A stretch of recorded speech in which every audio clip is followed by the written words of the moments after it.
Alhamdulillah pemirsa Cahaya TV dimanapun saja Anda berada. Tadi kita sudah mengundang tamu kita kali ini yang akan bercerita sesuai dengan tema kita yaitu mengenai sihir. Dia adalah seorang yang pernah berprofesi sebagai seorang dukun, ya, dukun santet, namanya Teh Ria, lengkapnya Ria Puspita. Ya. Assalamualaikum Teh, sehat Teh? Waalaikumsalam warahmatullahi wabarakatuh. Kurang sehat sih. Kenapa? Lagi flu. Insya Allah sembuh. Amin. Saya tadinya sempat nggak enak mau nyebut Teh Ria profesinya dulu sebagai dukun gitu, nggak enak. Nggak apa-apa ya Teh ya? Gak apa-apa, itu kan mantan. Mantan ya, oke. Yang harus dibuang. Dan harus dibuang. Nah ngomong-ngomong soal profesi sebagai dukun. Ya. Boleh saya tahu, itu dapat ilmu kan, punya ilmu lah gitu ya. Itu belajar apa gimana? Terus dukunnya ini dukun apa? Bukan dukun beranak kan, bukan ya? Bukan. Dukunnya dukun apa sih? Jadi emang awalnya itu saya belajar sama salah satu guru saya. Ini berangkatnya sebenarnya dari saya SMP sih. Cuma berlanjut akhirnya ke guru besar, saya diajak sama guru saya untuk Sebentar. mendalami. SMP belajar sama guru, ini guru apa nih awalnya? Awalnya silat. Oh itu dia maksud saya. Awalnya kita belajar silat, silat jadinya ilmu kebal.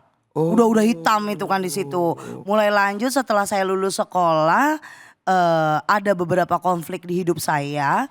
Akhirnya guru saya ini menawarkan untuk bagaimana saya membalas dendam dan menyakiti orang tanpa menyentuh.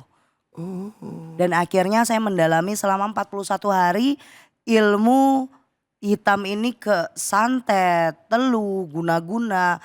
Kalau pelet itu mah ilmu masih di bawah. Oh, nah Kak belajar ilmu santet, guna-guna dan lain sebagainya. Kenapa kok sampai pengen belajar? Apa cuman maksudnya ya ada masalah kan gak langsung lari ke sana? Hidup dengan kemiskinan, selalu dibully, selalu punya dendam yang dipendam, selalu emosi yang gak bisa dikeluarkan.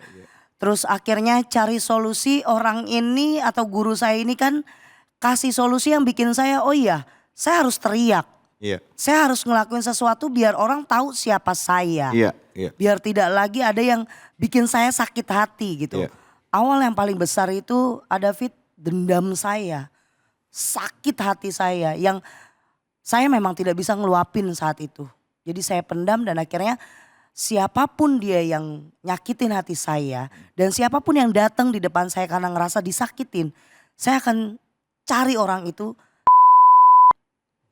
bagaimanapun caranya. Oke. Stop sampai di situ dan pertanyaan saya adalah karena pengen sampai mati. Ya. Belajar ilmu karena dendam. Iya. Habis belajar ilmu praktek dong. Iya. Orangnya kena dengan ilmu yang dipraktekin itu. Saat itu kena, makanya langsung saya dibukakan link sama guru saya untuk siapapun yang datang ke guru saya langsung datang ke saya. Untuk? Ya penyakitan itu. Kita ngerjain ilmu teluh guna-guna. Jadi awalnya itu kita praktek ke beberapa orang yang datang ke guru saya, ternyata saya berhasil.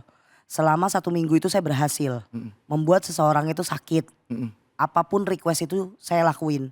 Sudah berhasil, akhirnya saya kembali ke Jakarta. Saya cari tempat kontrakan yang saya mau, saya buka praktek di situ.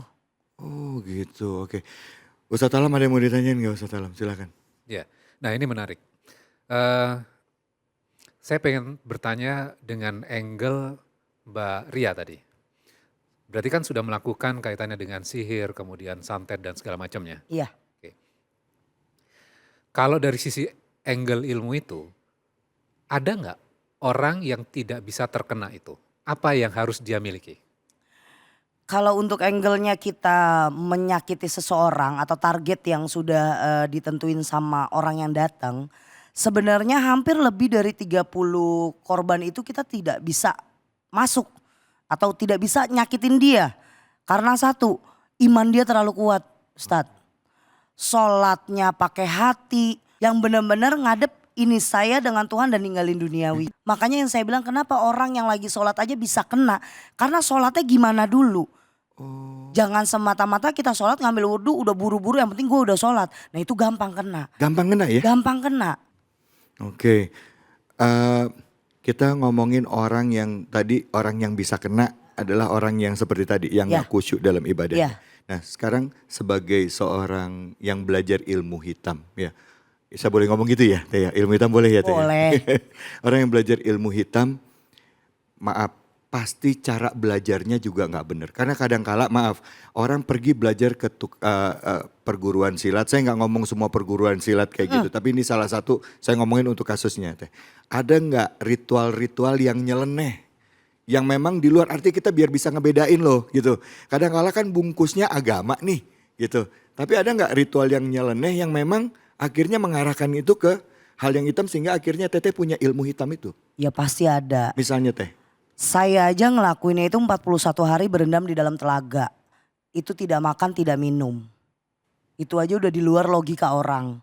Dalam waktu 41 hari saya berdiam diri, tidak boleh merem, benar-benar fokus dengan baca mantra. Terus setelah itu saat saya Baca mantranya Mantra. bukan huruf bahasa Arab gitu bukan? enggak, mantranya pemujaan. Oh, Pemujaan dengan sang yang iblis saya. Tuan iblis saya. iblis. Iya, Nyebutnya bener iblis. ya ada namanya sih. Oke. Di perguruan kita memang ada nama Tuan Agungnya kalau kita bilang. Oke. Terus setelah itu saat kita praktek kan beberapa orang itu mintanya beda-beda ya. Iya. Ada yang minta teluh, ada yang minta guna-guna. Itu aja santet teluh guna-guna tuh beda-beda itu takarannya. Takaran maksudnya? Yang paling tinggi itu disantet. Terus baru diteluh. Nah guna-guna yang paling bawah. Gitu. Kalau kita mau nyantet atau mau teluh orang itu ada hal yang harus dilakuin. Gimana caranya saya harus dapetin ari-ari atau enggak janin yang untuk persembahan. Ini persembahan buat jin. Ya untuk iblis. Allahu Akbar. Untuk iblis. Terus darah. Boleh darah binatang, boleh darah. Jadi ikatannya memang darah ya Iya. untuk jin itu kalau kita mau nyakitin orang. Iya. Oh gitu. Dari yang dicoba begitu ada jatuh korban jiwa nggak meninggal sampai gimana? Karena maaf, kalau di dalam pemahaman saya yang umur itu di tangan Allah, Ya. ya gitu ya. Tapi yang didampakkan sampai ke orang itu sampai sakitnya parah gitu berapa Ada. banyak? Ada banyak. Ada lebih dari 100. Lebih dari 100. Saat itu ya saya taunya saya kuat, saya sakti. Udah. Gitu. Oke. Pakai tumbal nggak sih Teh?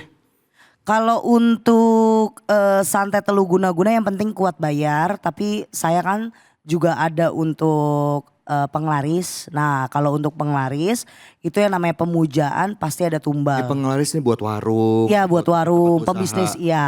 Oh. Penglaris. Gitu. Bener laris nggak Teh? Kalau saat itu ya saya bisa ngejamin laris. Bisa ngejamin laris? Jamin. Kalau ilmu hitam itu kita harus berani ngejamin, Baik, saya ngomong begini cuman mau tahu aja dari sudut pandang. Nah, ini artinya kan Teteh ngaku sebagai seorang yang melakukan praktek itu. Bukan apa, cuman kita biar paham bahwa memang ada kejadian seperti itu. Nah, titik balik. Seorang Teh Ria yang dapat uang gak sedikit ya Bu ya.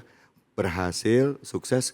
Kok akhirnya sekarang mau lepas itu? Udah lepas kan semua ilmunya? Atau masih ada? Udah. Udah? Kapan ngelepasin itu semua Teh? Kalau untuk bergelimang harta saat dulu memang uang haram dibawa dan dimakan jin lagi. Jadi larinya ke situ aja. Nah saat sebenarnya lagi banyak mulai link banyak. Saya ngeraup uang sehari itu bisa 300 juta. Nah mungkin Tuhan udah bilang saya stop di situ. Saya ada tamu datang ke tempat saya perempuan bilang kalau dia mau nyingkirin atasannya dia biar posisinya digantikan sama dia. Perempuan ini mintanya digantikan sama si atasan ini nih. Oke, sebutin namanya, kirim fotonya, maharnya siapin, sajian dan semuanya siapin. Udah kita praktek. Ternyata dalam waktu seminggu itu si target jatuh tumbang, lumpuh dari pinggang sampai kaki. Astagfirullah. Akhirnya nggak bisa dibawa pulang ke kampung, kita nggak tahu dia dari mana, suku mana.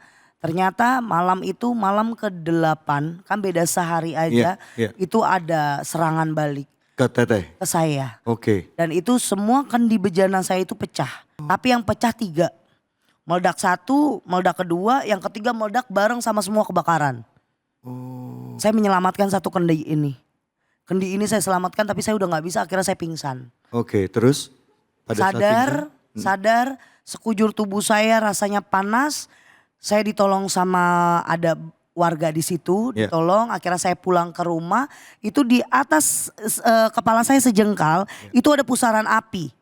Dan setiap malam selama 6 bulan, almarhum papa saya selalu ngelihat kelakuan saya tuh kepanasan, mintanya disiram, Ya. mintanya disiram. Saya tidak mau dibacakan ayat Al-Quran, saya nggak mau. Gak mau dibacain? Gak mau.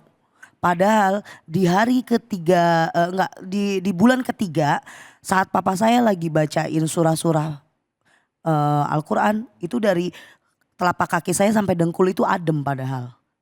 Cuman gak mau aja gitu ya? Gengsi, saya masih bisa untuk ngebalikin orang itu. Masih dendam, oh Masih saya percaya. diserang, saya serang balik, tunggu. Saya masih percaya Tunggu, kalau saya nanti bisa. saya masih bisa serang balik gitu ya, dendam. Oke, Kiai Taufikur Rahman, kira-kira apa yang mungkin mau ditanyakan atau mungkin apa yang ingin disampaikan? Ya, ini untuk meyakinkan kenapa cara akidah ya. Makanya di Quran surat ke-72 juz ke-29 banyak sih ayat-ayatnya yang bercerita tentang yang tadi Teteh ceritakan. Jadi bukan baru ya. Saya mau kutip ayat ke-6-nya. Ya. Bismillahirrahmanirrahim. Wa annahu kana rijalun minal insi ya'uduna birijali minal jinni fazaduhum rohakoh. Dan bahwasanya banyak nanti di akhir zaman manusia-manusia yang mereka frustasi, pengen tujuan tercapai tapi nggak ada jalan keimanan, meminta kepada Allah, ya'uduna birijali minal jinni. Mereka minta perlindungan, berkolaborasi dengan yang tadi Teteh ceritakan. Nah, tapi semuanya di saat diikuti, ini sudut pandang Al-Quran ya, bukan buatan saya. Ya, maka kata Quran fazaduhum rohakoh. Maka yang begini inilah akan menambah kepada mereka kesesatan mereka. Oke, malah yang melakukan ini akan tambah sesat. Dan tadi Teteh merasakan itu nggak Teh? Semakin kesel. Teh, biasanya kalau orang belajar ilmu kayak gitu, hati kayak tadi diajakin sholat, dengar ayat-ayat, nggak mau. Teteh, berkeluarga nggak atau punya anak nggak? Saat itu saya kan divorce ya sama mantan suami saya sebelumnya. Itu saya nggak pernah kenal Tuhan, saya nggak pernah ngaji, saya nggak pernah diizinkan untuk ke masjid. Walaupun saya itu di keluarga hatam dari SMP, SD saya paling sering hatam. Setelah masuk itu nggak pernah sama sekali.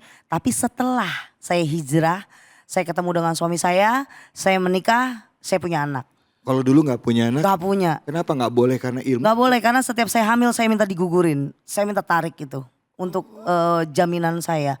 Karena saya harus tiap bulan itu setoran menstruasi.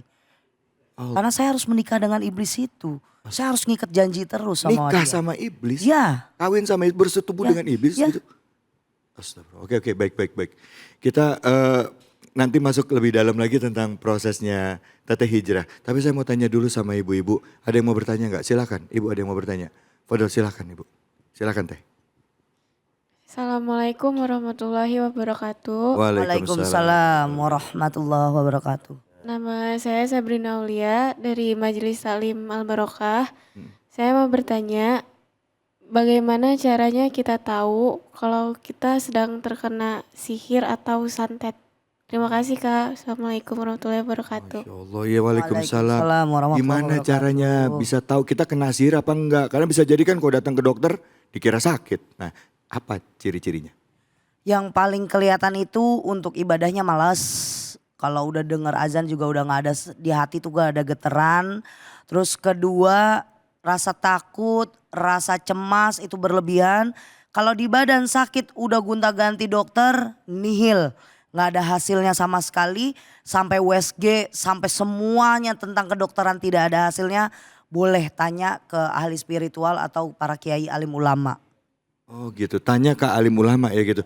Ada gak sih, saya pernah dengar atau pernah baca gitu ya. Katanya salah satu tanda-tandanya kalau hamil itu hilang aja janinnya. Betul gak gitu? Ada, saya punya pasien yang datang begitu ada. Oh gitu? Iya, dia udah berkali-kali hamil, setiap dikasih air minum sama mertuanya itu langsung besoknya hilang Hilang ya, kandungannya. nggak ada, hilang aja gitu. Iya, Jadi kandungannya hilang aja udah. ada kayak gitu ya. Ada banyak. Allahu Akbar. Teh, Ya, teteh balik hijrah. Ya. Ya tadi mulai, maksudnya ibarat teteh tobat lah dari semuanya. Proses tobatnya itu gimana teh? Perjuangannya seperti apa? Ceritain dong ke kita teh. Pasti yang namanya jin udah ikatan gitu kan nggak gampang ngelepasin ikatannya. Boleh dong teh berbagi sama kita teh. wah saya nangis lagi nih. Kalau inget hijrahnya itu, saya lebih baik tahu hijrah dari kemarin dibandingin saya belum hijrah sampai saat ini. Karena saya tahu saya perih dinolkan sama Allah. Saya difitnah habis-habisan, saya dibuang, bahkan keluarga saya ngelihat saya itu nggak ada seujung kuku. Karena bagi saya saat itu, di saat saya mengucap lafaz asyhadu an la ilaha illallah wa asyhadu anna Muhammadar Rasulullah, saya minta Allah sama Rasul jaga saya, temenin saya mau ngelanjutin hidup yang benar. Ternyata nggak segampang itu, Saya dibuang, semua orang ngelihat saya kayak nggak suka, saya dituduh maling, saya dituduh ini itu. Apa saya harus balik ya? Itu nggak gampang. 4 tahun saya ngerasain hidup saya itu kayak sampah. Saya cuma bertahan karena almarhum papa saya. Dan kebetulan papa saya baru haul 3 tahun ini. Saya bilang kalau nggak ada bapak saya mungkin saya lebih baik mati. Walaupun bunuh diri itu sama aja saya masuk neraka. Daripada saya capek jadi orang jahat ya dosanya banyak. Jadi orang bener saya tobat dikucilin juga karena saya miskin lagi selalu itu menilai dengan kekayaan saya. Dengan harta ya. Saya memang nol, saya nggak punya sama sekali, untuk bapak saya makan aja saat itu saya nggak mampu. Tapi saat saya mengenal suami saya, hidup saya naik semua derajat saya. Masya Allah. Ternyata pilihannya cuma satu. Saat saya beribadah karena Allah, saya nggak ngelihat lagi kriteria duniawi seperti apa. Saya cuma minta, ya Allah ridoin saya sama dia. Kalau saya diridoin, saya mau ibadah. Sampai sekarang. Masya Allah. Salam Muhammad. Saya menghidupi semua keluarga besar saya. Alhamdulillah. Salam Muhammad. Apapun itu, saya cuma mau minta anak saya biar bangga ngelihat ibunya saat ini.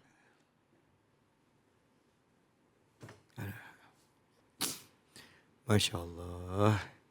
Dari seorang Ria kita belajar Bu bahwa kadangkala perihnya hidup kalau kita nggak kuat iman gampang tergelincir gitu. Tapi Allah sayang sama Teh Ria, ditarik lagi gitu dengan segala kesulitan yang dia hadapi dalam hidup, gelapnya kehidupan, segelap apapun tapi cintanya Allah luar biasa. Ustadz Alam, apa kira-kira yang bisa kita ambil hikmah dari peristiwa Teh Ria ini? Ya, memang tadi kita bisa belajar ya. Banyak hal yang sudah dijalani oleh Mbak Ria. Dan kalau kita kembali lagi ke dalam Al-Quran, tadi sudah dibacakan bahwa iblis itu akan mendatangi manusia dari depan, dari belakang, kanan dan kiri. Apa sebenarnya makna itu? Kiri itu kan sesuatu yang buruk, betul nggak? Kanan itu adalah simbol sesuatu yang baik. Iblis bisa mendatangi dari sebelah kiri. Orang kan sudah melakukan keburukan, namun iblis akan membisikkan, kamu sudah melakukan kejahatan yang luar biasa, kemaksiatan terhadap Allah yang luar biasa, kamu gak akan mungkin diampuni. Jadi iblis akan menanamkan rasa berputus asa atas rahmatnya Allah, atas ampunannya Allah. Jadi bisikan itu terjadi ya. Ada bisikan itu ada terus. Berulang. Daripada hidup gini-gini saja, Ya. Mendingan yang balik penting lagi. balik lagi gitu ya. Itu bisikan iblis. Jadi itu adalah bisikan dari sebelah kiri. Dan kita semua, kan case setiap orang, experience setiap orang bisa berbeda-beda nggak? Iya betul. Dan bisa jadi kehidupan kita ketika kita melakukan maksiat, iblis akan masuk dari sebelah kiri. Untuk membisikkan kepada kita berputus asa atas rahmatnya Allah. Itu berbahaya. Karena di dalam Al-Quran larangan untuk berputus asa atas rahmatnya Allah itu terlarang. Tidak boleh. Iya. Kita harus terus bisa mengharapkan rahmatnya Allah. Ya baik, terima kasih. Gimana sulitnya Walaupun jatuh bangun lagi, jatuh bangun lagi. Yakin, jangan pernah putus asa dari mengharapkan rahmat Allah.